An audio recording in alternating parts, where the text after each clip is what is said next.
Hello guys, இன்னைக்கு நம்ம பார்க்க போற படம் மலையாளத்துல 2013ல வந்த ஒரு மும்பை போலீஸ் என்ற படம் தான். இது ஒரு கிரைம் த்ரில்லர் மூவி. இந்த படம் பாத்தீங்கன்னா நம்ம ஹீரோ ஒரு கொலை கேஸை ஹேண்டில் பண்ணிட்டு இருக்காரு. அப்ப பாத்தீங்கன்னா கொலையாளி யாருன்னு கண்டுபிடிச்சிடுறாரு. அவருக்கு ஆக்சிடென்ட்டும் ஆயிடுது. முன்னாடி நடந்த எல்லா விஷயத்தையும் மறந்துடுறாரு. அதுக்கப்புறம் திருப்பி அந்த கேஸை எடுத்து ஒவ்வொன்றா கண்டுபிடிக்கிறாரு. செம த்ரில்லிங்கா படம் போயிட்டு இருக்கு. கடைசியில பாத்தீங்கன்னா கொலையாளி யாருன்னு கண்டுபிடிச்சிடுறாரு. நம்ம கூட ஜட்ஜ் பண்ணிருக்க முடியாது, இவங்க தான் கொலை பண்ணியிருப்பாங்க அப்படின்ற மாதிரி செம்மையா கிளைமேக்ஸை முடிக்கிறாங்க. வாங்க படத்துக்குள்ள போலாம். ஃபர்ஸ்ட் சீன்ல பாத்தீங்கன்னா நம்ம ஹீரோ போலீஸ் ஜிப்பை ஓட்டிட்டு போயிட்டு இருக்காரு. கொலையாளி யாருன்னு சொல்லி கமிஷனுக்கு ஃபோன் பண்ணி சொல்றாரு. அப்ப பாத்தீங்கன்னா முன்னாடி போயிட்டு இருக்க வண்டியில இருந்து ஒரு ஃப்ரீசர் பாக்ஸ் கீழே விழுகுது. இந்த வண்டிக்கிட்ட உருண்டுட்டு வருது. அப்படியே இவருக்கும் ஆக்சிடென்ட் ஆயிருது. கொஞ்ச நாள் பொறுத்து நம்ம ஹீரோவும் அந்த இடத்துல கமிஷனர் கூட கார்ல போயிட்டு இருக்காரு. அப்ப கமிஷனர் சொல்றாரு, இந்த இடத்துல தான் உனக்கு ஆக்சிடென்ட்டும் ஆச்சு, அது கூட நீ இந்த கேஸை ஹேண்டில் பண்ணிட்டு இருந்த அப்படின்னு சொல்றாரு. நம்ம ஹீரோக்கு ஒண்ணுமே புரியல. திருப்பி பத்தி நம்ம ஹீரோ கேட்கிறாரு, சிகரெட் இருக்கான்னு கேட்கிறாரு. எனக்கு சிகரெட் அடிக்க பழக்கமும் இல்ல, உன்னை விட நானும் பெரிய ஆபீசர்ன்றாரு. நம்ம ஹீரோக்கு அது கூட தெரியாம சாரி சார் அப்படின்றாரு. அதை விட உன்னை விட பெஸ்ட் ஃப்ரெண்டு நானு, அதையும் சொல்றாரு. அதுவும் நம்ம ஹீரோக்கும் தெரியல. அப்புறம் ஆக்சிடென்ட் இடத்துக்கு கூட்டு போய் இப்படிதான் உனக்கு ஆக்சிடென்ட் ஆச்சுன்னு சொல்லி எக்ஸ்பிளைனும் பண்றாரு. அப்போ நம்ம கமிஷனருக்கு ஒரு ஃபோன் கால் வருது. எஸ்பி கூப்பிட்டு எப்படி இருக்காரு, இப்போ பரவாயில்லையா அப்படின்னு கேட்கும் போது, பரவாயில்ல சார், ஒரு 2 டேஸ்ல அவர் ஜாயின் பண்ணுவாருன்னு சொல்லி நம்ம கமிஷனரும் சொல்றாரு. அப்ப நம்ம கமிஷனர் சொல்ற ஒரு வார்த்தை என்னன்னா, உனக்கு ஆக்சிடென்ட் ஆனது எல்லாருக்கும் தெரியும், ஆனா நீ மறந்த விஷயத்த யாருக்குமே தெரியாது, எனக்கும் டாக்டருக்கு மட்டும் தான் தெரியும். நீ இந்த டிபார்ட்மெண்ட்ல இருக்கணும்னா இந்த கேஸை கண்டுபிடிச்சுதான் ஆகணும் அப்படின்னு சொல்றாரு. சரின்னு சொல்லிட்டு அங்கிருந்து பாத்தீங்கன்னா நம்ம ஹீரோ இருந்த ஒரு அபார்ட்மெண்ட்டுக்கு வராங்க. அந்த அபார்ட்மெண்ட்ல சொல்றாரு, இந்த இடத்துல தான் நீ இருந்த 14th ஃப்ளோர்ல அப்படின்னு சொல்றாரு. சரி, உன் சிஸ்டர் வேற உனக்கு கால் பண்ண சொன்னாங்க அப்படின்னு சொல்லி ஃபோன் பண்ணி கொடுக்குறாரு. அவருக்கு சிஸ்டர் இருக்காங்களான்னு சொல்லி அது அவருக்கு டவுட்டா தான் இருக்கு. அப்ப சிஸ்டர் அவர்கிட்ட ஆமா ஓகே சரின்ற மாதிரி கேஷுவலா நார்மலா பேசி முடிக்கிறாரு. அதுக்கப்புறம் திருப்பி கமிஷனர்ட்ட ஃபோன் கொடுக்குறாரு. அவர் நார்மலா பேசுறாரு. ஏன்னு பார்த்தா இவரோட தங்கச்சி தான் இவருக்கு கட்டியும் கொடுத்துருக்காரு. அது இவருக்கு தெரியல. அதுக்கப்புறம் அங்கிருந்து இறங்கி போறாரு. பாத்தீங்கன்னா அங்க ஒரு செக்யூரிட்டி இருக்காரு. அந்த செக்யூரிட்டிட்ட ஒரு 2 பேர் அட்ரஸ் கேட்டுட்டு இருக்காங்க. நம்ம செக்யூரிட்டிக்கும் தெரியல. அப்புறம் நம்ம ஹீரோ பக்கத்துல வராங்க. ஹீரோட்ட கேட்டா அவருக்கு அவர் யாருன்னே தெரியாது, எப்படி அட்ரஸ் தெரியும். அப்ப அட்ரஸ் பார்த்துருக்கும் போது பாத்தீங்கன்னா அவங்க கத்தி எடுத்து நம்ம ஹீரோவை குத்த வராங்க. அந்த இடத்துல பயங்கரமா ஒரு ஃபைட்டும் போயிட்டு இருக்கு. நம்ம ஹீரோ எல்லாத்தையும் அடிச்சம் தும்சம் பண்ணிட்டே இருக்காரு. அப்ப திடீர்னு பாத்தீங்கன்னா அங்க அபார்ட்மெண்ட் ஃபுல்லா லைட்டும் போட்டுறாங்க. அங்க எல்லாரும் ஓடிடுறாங்க. நம்ம ஹீரோவும் தோத்திட்டு போறாரு. சரின்னு அங்கிருந்து ரூமுக்கும் போறாரு. ரூம்ல பாத்தீங்கன்னா நிறைய லெட்டர்ஸ் வந்திருக்கு. அதெல்லாம் படிச்சு பாக்குறாரு. அதெல்லாம் யாருன்னு கூட இவருக்கு தெரியல. அடுத்த நாள் காலைல பாத்தீங்கன்னா அபார்ட்மெண்ட்ல இருந்து ஒரு 5 பேர் வராங்க. நம்ம ஹீரோட்ட பேசுறாங்க. சார், இங்க இருந்து நீங்க போனா நல்லா இருக்கும் சார், ஏன்னா ஒரு போலீஸ் இருந்தா எங்களுக்கு பத்திரமா இருக்கும் தான் நாங்க நினைச்சோம், ஆனா இந்த மாதிரிலாம் நடக்கும்போது எங்களுக்கு ரொம்ப பயமா இருக்கு சார் அப்படின்றாங்க. ஒருத்தர் சொல்றாரு, இவங்க ஒய்ஃப்ட நீங்க தப்பா பேசிருக்கீங்க சார், அதெல்லாம் எங்களுக்கு பார்க்கும்போது கஷ்டமா இருக்கு, நீங்க இங்க இருந்து போயிருங்க சார்ன்றாங்க. நம்ம ஹீரோக்கு ஒண்ணுமே புரியல. பாத்தீங்கன்னா அடுத்த நாள் பாத்தீங்கன்னா நம்ம கமிஷனரை போய் பாக்குறாரு. அவர்கிட்ட சொல்றாரு, இந்த மாதிரி பாத்தீங்கன்னா அபார்ட்மெண்ட்ல திட்டுறாங்க, என்னை விட்டு போகவும் சொல்றாங்க, நான் என்ன பண்ணேன்னு கேட்காரு. சரி அதெல்லாம் விடு, நீ அந்த கடையில போய் ஒரு சிகரெட் வாங்கிட்டு வா அப்படின்றாங்க. நம்ம ஹீரோவை இறங்கி போறாரு. என்ன சிகரெட்னு கேட்கல, போன் பண்ணி கேட்கிறாரு. அந்த கடைக்கு போ, அவன் சிகரெட் கொடுப்பான்றாரு. அந்த கடைக்கா போறாரு. பாத்தீங்கன்னா அவன் சிகரெட்டும் கொடுக்குறான். காசு கொடுத்தா வாங்க மாட்டான். சார் வேணாம் சார், அப்படியே இருக்கட்டும் அப்படின்றாரு. அவனுக்கு ஒண்ணுமே புரியல. திரும்பி வரும்போது பாத்தீங்கன்னா ஒருத்த டே டிங்கு எப்படா இருக்க அப்படின்னு சொல்லி நம்ம ஹீரோவை பேசுறான். நம்ம ஹீரோக்கு யாருன்னே தெரியல. உனக்கு வேற ஆக்சிடென்ட் ஆச்சுன்னு சொன்னாங்கடா, சாரிடா என்னால பார்க்கவும் முடியல, மன்னிச்சிடுறா அப்படின்னு சொல்லிட்டு இப்ப கூட நான் ஒர்க்குக்கு தான்டா போயிட்டு இருக்கேன், உன்னை அபார்ட்மெண்ட்ல பாக்குறேன்டா அப்படின்னு சொல்லிட்டு அங்கிருந்து அவனும் போயிடுறான். நம்ம ஹீரோ கன்ஃபியூஷன்ல அப்படியே காருக்கு அவர்கிட்ட கேட்கிறாரு. ஒருத்தன் பாத்தீங்கன்னா சிகரெட்டு காசு வாங்க மாட்டான், ஒருத்தன் பாத்தீங்கன்னா என்ன டாமன் கூப்பிட்டு பேசிட்டு இருக்கான், நான் யாரு அப்படின்னு சொல்லி கமிஷனர் கத்துறாரு. அப்ப பாத்தீங்கன்னா கமிஷனர் அவர் கையில ஒரு கேசட்டை கொடுத்து போட்டு பார்க்க சொல்றாரு. அதுல பாத்தீங்கன்னா இவர் ஹேண்டில் பண்ணிட்டு இருந்த ஃபுல் டீடைல் கேஸோடது வருது. அப்ப பாத்தீங்கன்னா அதுல இறந்து போயிருக்கவரு இவங்க 3 பேரும் திக் ஃப்ரெண்ட்ஸா இருந்திருப்பாங்க. அதுல ஒரு ஃப்ரெண்டு தான் இறந்திருக்காங்க. என்னைக்குன்னா அவரோட ஃப்ரெண்டு ஒரு 3 டெரரிஸ்ட கொண்டனால ஒரு ஃபங்க்ஷன் வச்சு அவருக்கு தங்கப்பதக்கம் கொடுக்குற மாதிரி இருந்துச்சு. அப்பதான் அவர் ஸ்டேஜுக்கு மெதுவா நடந்து போறாரு. அந்த ஸ்டேஜ்லயும் பேசுறாரு. பேசும்போது என்ன சொல்றாருன்னா, நான் உண்மையான போலீஸும் இல்ல, இது எனக்கு கிடைக்க வேண்டியது இல்லைன்னு சொல்றாரு. அப்ப பாத்தீங்கன்னா ஒரு நெஞ்சிலேயே ஒருத்தரை ஷூட் பண்ணிடுறாங்க. அவரு அங்க கீழே விழுந்துடுறாரு. நம்ம ஹீரோ ஓடி போய் அவரை தூக்கி ஆம்புலன்ஸ் போட்டு ஆப்போசிட்ல பாக்குற ஒரு அபார்ட்மெண்ட் இருக்கு. அந்த அபார்ட்மெண்ட்ல ஒரு கேமரா எடுத்து போக்கஸ் பண்ணி பாக்குறாரு. அங்க ஒருத்தர் ஓடுறான். அப்புறம் கேமராமேன்ட்ட ரெக்கார்ட் இருக்குமான்னு கேட்குறாரு. சார் நீங்க ரெக்கார்ட் பட்டனே அமுத்தல அப்படின்றாரு. திருப்பி பாத்தீங்கன்னா அந்த அபார்ட்மெண்ட் பக்கம் ஓடுறாரு. ஃபுல்லா சர்ச் பண்ணி பாக்குறாங்க. அங்க யாருமே இல்ல. சரி அங்கிருந்து கீழே வந்துடுறாங்க. அவரு ஃப்ரெண்டும் இறந்து போறனால அடுத்த நாள் ஃபுல்லா அந்த ஃபியூனரல் எல்லாமே முடிஞ்சு போயிருது.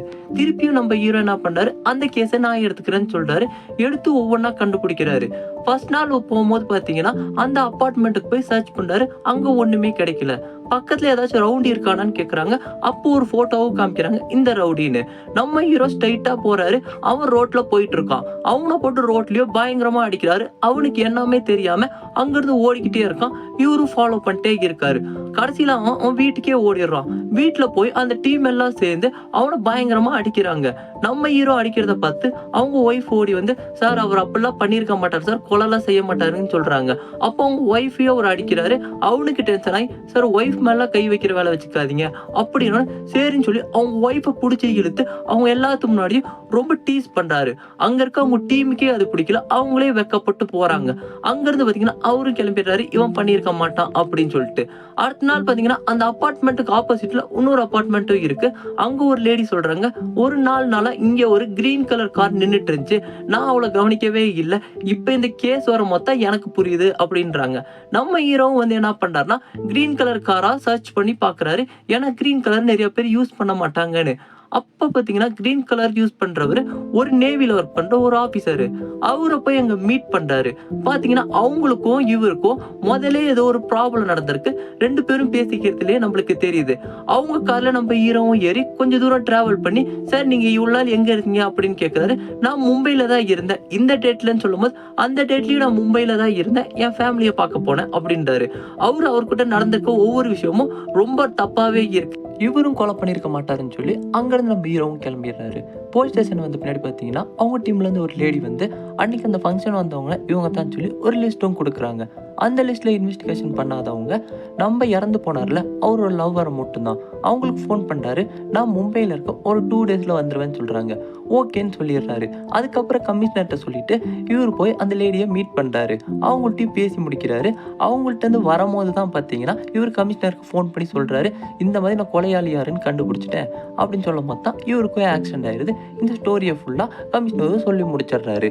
அதுக்கப்புறம் பார்த்தீங்கன்னா நம்ம ஹீரோட்ட கமிஷனர் கொடுக்குற விஷயம், இந்த கேஸை நீ 18 days முடிக்கணும், முடிக்கலன்னா எஸ்பி வந்து இந்த கேஸை இன்னொருத்தருக்கு கொடுக்க சொல்லிட்டாரு அப்படின்னு சொல்லியிருக்காரு. நானும் 18 days முடிச்சிடுறேன் அப்படின்னு சொல்லி நம்ம ஹீரோவும் ஒத்துக்கிறாரு. அதுக்கப்புறம் பார்த்தீங்கன்னா யூனிஃபார்மை போட்டு அவரோட ஆஃபீஸ்க்கு அவர் போறாரு. போகும்போது பார்த்தீங்கன்னா முன்னாடி இருக்க ஒரு பிசி இவருக்கு சல்யூட் அடிக்கிறாரு. இவரு ரிட்டனுக்கு சல்யூட் அடிக்கிறாரு. அவரும் வியந்து பார்க்குறாரு. அதுக்கப்புறம் ஸ்டெப் ஏறி மேலே போறாரு. அவங்க ஒரு 5 போலீஸ் இருக்காங்க. அவங்கள இவருக்கு சல்யூட் அடிக்கிறாரு. இவங்க பார்த்தீங்கன்னா அவங்களுக்கும் சல்யூட் அடிக்கிறாங்க. இவங்க ரொம்ப அப்செட் ஆகுறாங்க. இவர் யாருக்குமே இறங்கியும் போக மாட்டாரு, இப்படி சல்யூட்லாம் அடிக்கிறாங்கன்னு சொல்லி அப்செட்லையும் இருக்காங்க. அதுக்கப்புறம் நம்ம ஹீரோ போய் உள்ளேயும் உட்காடுறாரு. அவரோட டேஷ்போர்டில் பார்த்தீங்கன்னா அடியில் ஒரு சரக்கும் அதுக்கப்புறம் சிகரெட்டும் இருக்கு. இதெல்லாம் யாரா இங்கே வச்சான்னு சொல்லி அதை டஸ்ட்பின்லேயும் போட்டுறாரு. உள்ள ஒருத்தர் அன்யூனிஃபார்ம்ல வராரு. இவர் யாருன்னே தெரியல இவருக்கு. வந்தவொடனே பார்த்தீங்கன்னா நல்லா இருக்கியா அப்படின்னு சொல்லி பேசிட்டு என் பொண்ணுக்கு கல்யாணம்னு சொல்லி ஒரு இன்விடேஷனை இவர் கையில் கொடுக்குறாரு. இவரு யாருன்னு கன்ஃபியூஷனில் உட்காந்தே வாங்குறாரு. சரின்னு சொல்லி அவர் அங்கேருந்து கிளம்பிடுறாரு. பத்திரிக்கையை பிரித்து பார்த்தா அவர் எஸ்பி. இவருக்கு எஸ்பின்னு கூட தெரியல, இல்லைனா சொல்லிட்டு அடிச்சிருப்பாரு.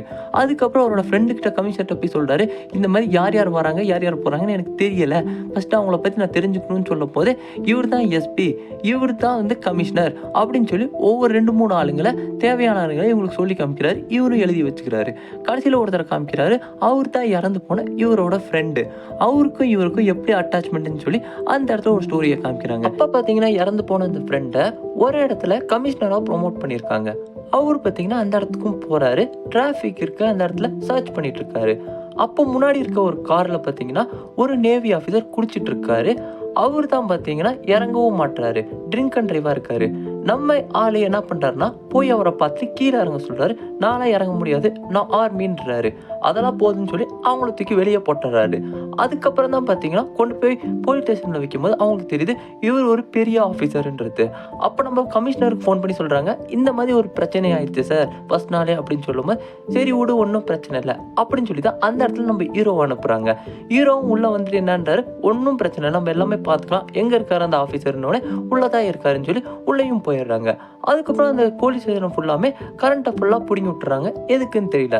அன்னைக்கு நைட்டு அந்த நேவி ஆஃபீஸ்லேருந்து ஒரு 10 பேர் பைக்கில் உள்ளே வராங்க. கரண்ட் ஆஃபாக இருக்கனால நம்ம போலீஸ்காரங்க எல்லாருமே சேர்ந்து அவங்கள அடி நடிக்கிறாங்க. அடித்து முடித்த பின்னாடி பார்த்தீங்கன்னா அவங்க எல்லாம் தனியாக ஒரு இடத்துல நிற்கிறாங்க. அவங்க நேவியோட ஹெட்டு அவங்க எல்லாத்தையும் வந்து அப்படியே பார்க்குறாரு, இப்படி போட்டு அடிச்சிருக்காங்க அப்படின்ட்டு. அப்படி நம்ம கமிஷனர்கிட்ட சொல்லிட்டு இந்த சைடு வராரு. அந்த இடத்துல நம்ம ஹீரோ ஐடியாவாக என்ன சொல்கிறாருன்னா, சார் நைட்டு கரண்ட் போயிடுச்சு, எங்களுக்கு ஒன்றுமே தெரியல, நாங்கள் திருட யாரோன்னு சொல்லி தான் அடிச்சிட்டோம் சார். அது மட்டும் இல்லாமல் உள்ள மாட்டிருக்க navy officer trunk and drive, அதை நாங்கள் ஒன்றுமே செக் பண்ணி எஃப்ஐஆரும் போடலை, மீடியாவுக்கும் இன்ஃபார்ம் பண்ணேன்றாரு.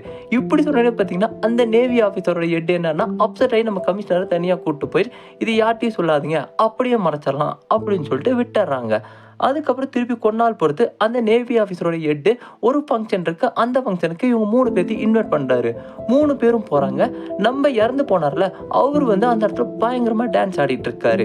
அவர் டான்ஸ் ஆடிட்டு இருக்க நேரத்தில் நம்ம ஹீரோவும் அவரோட ஃப்ரெண்டு கமிஷனரும் வெளியே வந்துடுறாங்க. வெளியே வந்த பின்னாடி அவர் கீழே இறங்கி வர்றாரு. அவரை யாரோ அடிச்சிருக்காங்க. என்னடா ஆச்சுன்னு கேட்டு பார்த்தீங்கன்னா அந்த ஒரு நேவி ஆஃபீஸரை உள்ள வச்சிருப்பார்ல அவங்களோட ஒய்ஃபை பிடிச்சி இவர் இழுத்து டான்ஸ் ஆடலாம்னு சொல்லியிருப்பாரு. அவங்கெல்லாம் இவரை போட்டு அடிச்சிருப்பாங்க.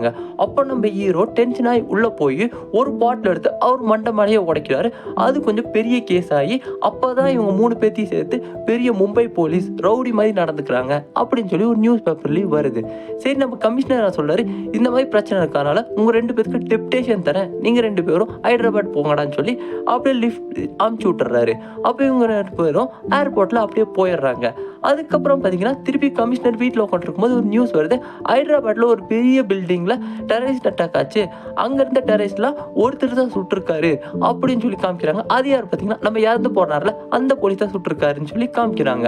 அதுக்கப்புறம் அவங்க எல்லாருமே சேர்ந்து நம்ம கமிஷனர் வீட்டில் உட்காந்துருக்காங்க. அப்போ கமிஷனர் கேட்டாரு, எப்படி நீ அவங்க 3 பேர்த்தையும் சுட்ட சொல்லுன்னும் போது இவன் பயங்கர த்ரில்லிங்காக சொல்கிறாரு, நான் இந்த ரூம்லேருந்து வந்துட்டு இருந்தேன், ஆப்போசிட்டில் அந்த 2 தீஃபுங்களும் இருந்தாங்க, நான் அப்படியே வந்து பயங்கரமாக சுட்டேன்னு சொல்லி சொல்கிறாரு. சுட்ட சரி நீ சுட்டியான்னு கேட்குறாரு. அப்போதான் பார்த்தீங்கன்னா நான் சொல்லல பக்கத்தில் இருக்கான் பாரு அப்படின்னு சொல்லி நம்ம ஹீரோவை காமிக்கிறாரு. நீ ஏன்டா ஒத்துக்க மாட்டேறான்னு கேட்டா, இல்லை நம்மளுக்கு ஒத்துக்க ஒன்றும் பெருசு இல்லை அப்படின்னு சொல்லி தான் இவனுக்கு கொடுத்துட்டேன், மீடியா முன்னாடி இவன் வேற என்ன சுட்டுட்டேன் அப்படின்னு சொல்லி சொல்லிட்டான், நான் என்ன பண்ணுறதுன்னு சொல்லி இறந்து போனவரும் சொல்லிட்டு இருக்காரு.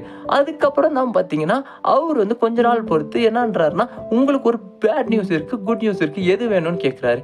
எங்களுக்கு ஃபர்ஸ்ட் பேட் நியூஸே சொல்லுங்கன்னு சொல்லி நம்ம ஹீரோ கேட்கும் போது இவனை வந்து ப்ரமோட் பண்ணி பார்த்தீங்கன்னா வேற ஊருக்கு எஸ்பியா அமைச்சிருக்காங்க, அவன் அங்கே போகிறான் அப்படின்னு சொல்றாரு. சரி குட் நியூஸ் என்னன்னு கேட்கும்போது இவன் டெரரிஸ்ட்டை சுட்டனால இவனுக்கு வந்து பதக்கம் கொடுக்க போறாங்க அப்படின்னு சொல்லி சொல்றான். அந்த ஃபங்க்ஷன்ல தான் பார்த்தீங்கன்னா அவன் மேலே குண்டடி போட்டிருக்கும், அதனால தான் இறந்து போயிருப்பாரு. நம்ம ஹீரோ அந்த கேஸ் எடுத்து நடத்திட்டே இருக்காரு. இது ஃபுல்லாக அந்த கமிஷனர் இவர்கிட்ட சொல்லி முடிச்சிடுறாரு. அதுக்கப்புறம் பார்த்தீங்கன்னா நம்ம ஹீரோவும் தேடி பார்க்குறாரு, அவருக்கு ஒரு விஷயமும் கிடைக்கவே மாட்டேனுது. அதுக்கப்புறம் 18 days ஆன பின்னாடி கமிஷனர் போய் மீட் பண்ணி இந்த கேஸை நான் ஃபினிஷ் பண்ணிட்டேன் அப்படின்னு சொல்லி ஒரு டைரியும் அவர் கையில் கொடுக்குறாங்க. எப்படி கண்டுபிடிச்சாருன்னு சொல்லி ஒவ்வொன்றும் காமிக்கிறாங்க. அவரு பார்த்தீங்கன்னா அவங்க டீம்கிட்ட உட்காந்து பேசிகிட்டு இருக்காரு. இந்த 18 daysக்குள்ளே நம்ம கண்டுபிடிக்கலன்னா நம்ம டீமையே சேஞ்ச் பண்ணிடுவாங்க, ஏட்டையும் மாற்றிடுவாங்கன்னு சொல்லி பேசுகிறாரு. அவங்க டீமும் ஓகே சார் கண்டுபிடிச்சி நல்லா ஹார்ட் ஒர்க் பண்ணலான்னு சொல்கிறாங்க. அப்போ பார்த்தீங்கன்னா அவர் ஒருத்தட்ட ஃபோனில் பேசிகிட்டு இருக்காரு. அவங்க டீமில் இருக்க ஒரு லேடி வந்து சொல்கிறாங்க, சார் நீங்கள் லேடி கிட்டலாம் நடக்கிறது ரொம்ப தப்பாக இருக்குது சார், நம்ம ஒரு அக்கிஸ்டோட ஒய்ஃப்ட்ட நீங்கள் கட்டி பிடிச்சி இருந்தீங்க, அதெல்லாம் ரொம்ப தப்பு, எனக்கே பிடிக்கல சார் அப்படின்னு சொல்லி சொல்கிறாங்க. இதெல்லாம் நம்ம ஹீரோக்கும் ஒன்றுமே தெரியாது. அதுக்கப்புறம் பார்த்தீங்கன்னா அவங்களோட தங்கச்சியை அவங்களுக்கு ஃபோன் பண்ணுறாங்க. ஃபோன் பண்ணி அண்ணா உன்னை நான் மீட் பண்ணும், உன்கிட்ட கொஞ்சம் பேசணும் அப்படின்னு சொல்லி சொல்கிறாங்க. நம்ம ஹீரோக்கும் தங்கச்சி யாருன்னு கூட பார்த்ததே இல்லை. அப்புறம் பார்த்தீங்கன்னா ஒரு ரெஸ்டாரண்ட்டுக்கு போகிறாரு. அங்கே முன்னாடி வராங்க, இவங்க தான் இவன் தங்கச்சி, அங்கே தான் பார்க்குறாரு. அப்போ அவங்கள்ட்ட பேசுகிறாரு. அவங்க ஒரு வார்த்தை சொல்கிறாங்க, என் ஹஸ்பண்ட் மேலே எனக்கு கொஞ்சம் பயமாக இருக்குது, என்னைக்கு உங்கள் ஃப்ரெண்டு இறந்து போனாரோ அன்னிலேருந்து கொஞ்சம் அப்செட்டாகவே இருக்காரு, என் கூடயும் நல்லாவே பேச மாட்டார், என்னன்னே தெரியலண்ணா அப்படின்னு சொல்லி அவங்களும் சொல்கிறாங்க. சரி நான் பார்க்குறேன் அப்படின்னு சொல்லி சொல்கிறாங்க. அங்கே இருக்க ஜன்னலில் எட்டி பார்க்குறாரு. அங்கே ஒரு கார் போகுது. அந்த கார் பார்த்தீங்கன்னா நார்மலாக இருக்கும்போது ப்ளூவாக தெரியுது, லைட்டில் படமும் க்ரீனாக தெரியுது. இவருக்கு அப்போ தான் புரியுது இந்த மாதிரி தான் அங்கேயுமோ நடந்திருக்குமோ அப்படின்னு சொல்லி அந்த அப்பார்ட்மெண்ட்டில் பார்த்தா அவங்கள்ட்ட போய் அப்பார்ட்மெண்ட்லேருந்து காமிக்கிறாரு. இப்போ அந்த கார் என்ன கலருன்னு, அவங்க க்ரீன் கலருன்றாங்க. அவங்களே கூப்பிட்டு வந்து கீழேயும் காமிக்கிறாரு. அப்போ பார்த்தீங்கன்னா ப்ளூ கலராக தெரியுது. இதுதான் ப்ராப்ளம், கார்லாம் ஒன்றும் பிரச்சனை இல்லை அப்படின்னு சொல்லிட்டு திருப்பி அந்த இன்வெஸ்டிகேஷனை தொடங்குறாரு. ஃபர்ஸ்ட் இவர் இன்வெஸ்டிகேஷன் பண்ணுறது இறந்து போனார்ல அவங்களோட லவ்வரை தான். அவங்க லவ்வரை ஒரு ஹோட்டலில் பார்த்து எப்படி நீங்கள் அன்னைக்கு என்ன பார்க்கும்போது என்னென்ன சொன்னீங்களோ ஒரு வாட்டி சொல்லுங்க, நான் ரெக்கார்ட் பண்ணி எஸ்பி ஆஃபீஸ்க்கு அனுப்பணுன்றாரு. அவங்க வந்து நான் மறந்து இப்பதான் நிம்மதியா இருக்கேன் அப்படின்னு சொல்லி ஏந்திரிச்சு போறாங்க. நீங்க போனீங்கன்னா உங்க மேல ஆக்ஷன் எடுக்க வேண்டியதா இருக்குன்னு இந்த வீடியோனால தான் இந்த பிரச்சனைன்னு சொல்லி ஒரு வீடியோவை டெலீட் பண்றாங்க. அது என்னன்னு போய் பார்க்குறாரு நம்ம ஹீரோ. அன்னைக்கு பதக்கம் கொடுக்கும் போது அவர் மேடையில் என்ன பேசுறோமோ அதை ரெக்கார்டு பண்ணி வச்சிருக்காரு. அப்போ பார்த்தீங்கன்னா அதில் என்ன சொல்ல வர்றாருன்னா, நான் வந்து உண்மையான போலீஸ் இல்லை, இந்த 3 டெரரிஸ்டையும் கொன்னது என்னோட ஃப்ரெண்டு இவன் தான் அப்படின்னு சொல்லி நம்ம ஹீரோவை தான் பெருமையாக பேசி இவனுக்கு தான் அந்த பதக்கம் கிடைக்கணும்னு சொல்றாரு. அப்பதான் அவரையும் அங்கே ஷூட் பண்ணிடுறாங்க. இந்த விஷயத்தை பார்த்தீங்கன்னா இவர் கமிஷன்ட்ட வந்து சொல்றாரு, இந்த வீடியோவை நாங்கள் 2 பேர் தான் பார்த்துருக்கோம், 3வது யாரோ ஒருத்தன் பார்த்துருக்கான், அவன் தான் இப்படி பண்ணியிருப்பான், ஒருவேளை அந்த டெரரிஸ்ட் கேங்ல இருக்க ஒருத்தனை எவனாச்சுமா அப்படின்னு நினைக்கிறாரு. அதுக்கப்புறம் ஒரு பெரிய ஷூட்டரை கூப்பிட்டு அவர்கிட்ட ஐடியா கேட்குறாங்க, எப்படி ஒரு ஷூட் பண்ணியிருப்பாங்க அப்படின்னு. அவர் சொல்றாரு, இவர் வந்து மேடையில் நடந்து வர மாதிரி ஷூட் பண்ணியிருக்கலாம், ஆனால் கரெக்டாக பார்த்தீங்கன்னா மைக்கில் போய் நிற்கும் போது ஷூட் பண்ணியிருக்காங்க, இது ஒரு ஆட்டோமேட்டிக் கன்னாக தான் இருக்கும், அதை வந்து ஃபோன்லேயே ஆக்டிவேட் பண்ணலாம், கரெக்டாக லொக்கேஷனை மட்டும் வச்சுட்டு அப்படின்னு சொல்லி சொல்றாரு. நம்ம ஹீரோக்கு ஒன்றுமே புரியல. அடுத்த நாள் எஸ்பி கூட்டம் அமைக்கிறாரு, அந்த மீட்டிங்க்கு போறாரு. அங்கே அவங்க டீம் வந்து நம்ம ஹீரோ மேலே ரொம்ப தப்பாக சொல்றாங்க. இவர் வந்து இப்படி பண்றாரு, பொண்ணுங்கள்ட்டலாம் ரொம்ப இதாக நடந்துக்கிறாரு, இவங்க கூட ஒர்க் பண்ணவே எனக்கு பிடிக்கல, இவரை மாத்துங்கன்னு சொல்லி சொல்றாங்க. நம்ம ஹீரோவும் ரொம்ப அப்செட்டா அப்படியே வந்து வீட்லயும் உட்கார்றாரு. வீட்டில் உட்காரும் போது பார்த்தீங்கன்னா அன்னைக்கு டாம்னு ஒருத்தர் பேசினால அவன் அந்த ரூமுக்குள்ள வரான். வந்துட்டு எப்படா இருக்கு அப்பெல்லாம் பேசுறாரு. நீ யாருன்ற மாதிரி அப்படியே நம்ம ஹீரோவும் பார்த்துட்டு இருக்கான். அவன் துணியெல்லாம் மாத்திட்டு அவனோட ரூம்ல போய் அப்படியே படுக்கிறான். படுக்கும் போது பார்த்தீங்கன்னா திருப்பி எந்திரிச்சு நம்ம ஹீரோவை ஒரு மாதிரி டச் பண்றான். இவனுக்கு பிடிக்கவே இல்லை, அப்படியே தள்ளி விடுறாரு. ஏன்டா இப்படி தள்ளி விடுற, என்ன பிடிக்கலையா, வேற யாராச்சும் பார்த்துட்டியா அப்படின்னு அவன் கேட்கறான். இவனுக்கு அப்பதான் புரியுது நம்ம ஒரு கேயா அப்படின்னு சொல்லி ரொம்ப அப்செட்ல அவனை அடிச்சு கதவு கொடுத்து வெளியே தள்ளிடுறாரு. வெளியே தள்ளி ரொம்ப அழுகிறாரு. அதுக்கப்புறம் மறுபடியும் கமிஷனர் ஆஃபீஸை காமிக்கிறாங்க. நம்ம ஹீரோ அந்த இடத்துல என்ன சொல்றாருன்னா, இது வரைக்கும் நான் கண்டுபிடிச்சிட்டேன், கொலையாளியை நீங்க தான் யாருன்னு சொல்லுன்னு சொல்லி கமிஷனர்கிட்ட சொல்றாரு. அவருக்கு ஒன்றும் புரியல. அப்போ ஒரு ஆதாரத்தை காமிக்கிறாரு. எனக்கு ஆக்சிடென்ட் ஆகும்போது உங்கள்கிட்ட 7 நிமிஷம் பேசியிருக்கேன், அது வந்து நீங்க ரெக்கார்டும் பண்ணி வச்சிருப்பீங்க, ஆனா நீங்க தான் சொல்ல மாட்டீங்க அப்படின்னு சொல்லி நம்ம ஹீரோ சொன்னோடனே கமிஷனரும் முழிக்கிறாரு. அப்போ அந்த ரெக்கார்டையும் போட்டு காமிக்கிறாரு. அப்போ நம்ம ஹீரோ என்ன பேசியிருக்காருன்னு பார்த்தீங்கன்னா, அவரும் அவர் ரூம்மேட்டும் வீட்டில் ஹாப்பியாக இருந்திருக்காங்க, ஹோமோசெக்சுவல்ஸாக இருக்கனால. அந்த இடத்துல பார்த்தீங்கன்னா ரூம்மேட்டு கதவையும் சாத்தாமல் லைட்டும் போடாமல் வந்திருக்காரு. நம்ம ஹீரோ போய் லைட் போடுறாரு. அந்த இடத்துல இறந்து போன அந்த போலீஸ் ஃப்ரெண்டு உட்காந்துருக்காரு. என்னடா இப்படி பண்ணிட்டு இருக்க, வெளியே பார்த்தீங்கன்னா வீராப்பா இருக்க ஒரு போலீஸ் மாதிரி இருக்க, இந்த இடத்துல இப்படி இருக்குன்னு சொல்லி ரொம்ப கேவலமாக பேசியிருக்காரு. இவருக்கும் மன கஷ்டமாக இருக்கு. நாளைக்கு நடக்க போகிற ஃபங்க்ஷனில் உன்னை பற்றி நான் சொல்ல போறேன்னு சொல்லி ஒரு வார்த்தையும் சொல்லிடுறாரு. இவங்களுக்கு பயமாகவும் இருக்காங்க. அதுக்கப்புறம் அந்த இடத்துல அவரும் கிளம்பிடுறாரு. நம்ம ஹீரோ என்ன பண்றதுன்னு தெரியாம அன்னைக்கு நைட்டு பாத்தீங்கன்னா அந்த இடத்துக்கு போய் ஒரு கன்னை, ஆட்டோமேட்டிக் கன்னை செட் பண்றாரு. லெஃப்ட் சைட்ல செட் பண்ணி கரெக்டா அந்த மைக்குக்கு நேரா வைக்கிறாரு, இவர் செஸ்ட்ல படுற மாதிரி. அவன் நம்மளை பத்தி ஏதாச்சும் ஒன்று பேசினானா கரெக்டா அதை ஆக்டிவேட் பண்ணி விட்டுருவோம் அப்படின்னு சொல்லி வச்சிருக்காரு. அடுத்த நாள் பாத்தீங்கன்னா அவரும் மேடையில ஏறி இவரை பத்தி பேசாம நான் உண்மையான போலீஸ் இல்ல, இதுக்கெல்லாம் காரணம் அப்படின்னு சொல்லி சொல்ல வராரு. நம்மளை பத்தி தான் சொல்ல போறான்னு சொல்லி அதை ஆக்டிவேட் பண்ணி விட்டுறாரு. அது போய் கரெக்டா அங்கேயே சுற்றுது. அதுக்கப்புறம் வேணும்னே போய் ஆப்போசிட்ல ஒரு அபார்ட்மெண்ட்டை பார்த்து அங்க ஒருத்தர் ஓடுறான்னு சொல்லி இவரே அந்த விஷயத்த பண்ணி அந்த இன்வெஸ்டிகேஷன் பண்ற மாதிரி அந்த கேஸையும் சூப்பரா கொண்டு போறாரு. கடைசியில தான் பாத்தீங்கன்னா அவங்க லவ்வர் சொல்லும் போது தெரியுது இவரை பத்தி பயங்கரமா பெருமையா தான் பேச வந்திருக்காரு, நம்ம தான் தப்பா புரிஞ்சு அவனை ஷூட் பண்ணிட்டோம் அப்படின்னு சொல்லி மன உளைச்சல்ல நம்ம கமிஷனருக்கு ஃபோன் பண்ணி ஃபுல்லாமே சொல்றாரு. அந்த இடத்துல பாத்தீங்கன்னா ஆக்சிடென்ட்டும் ஆயிருது. கமிஷனர்னால இது வெளியும் சொல்ல முடியல, அதனால தான் நீயே அந்த கேஸை கண்டுபிடின்னு சொல்லி அவன்கிட்ட அதை கொடுத்து சூப்பரா அந்த கேஸையும் கண்டுபிடிக்க வச்சிடறாரு. அதுக்கப்புறம் கமிஷனர் என்ன பண்றாருன்னா அவரோட எஸ்பிக்கு ஃபோன் பண்றாரு. ஃபோன் பண்ணி, சார் இந்த கேஸ் முடிஞ்சு, கொலையாளி யாருன்னு கண்டுபிடிச்சிட்டேன் அப்படின்னு சொல்லி சொல்றாரு. அந்த இடத்துல பார்த்தீங்கன்னா படத்தை சூப்பராக முடிக்கிறாங்க. நம்மளால கூட ஜட்ஜ் பண்ண முடியல இந்த மாதிரி ஒரு ட்விஸ்ட் இருக்குன்னு.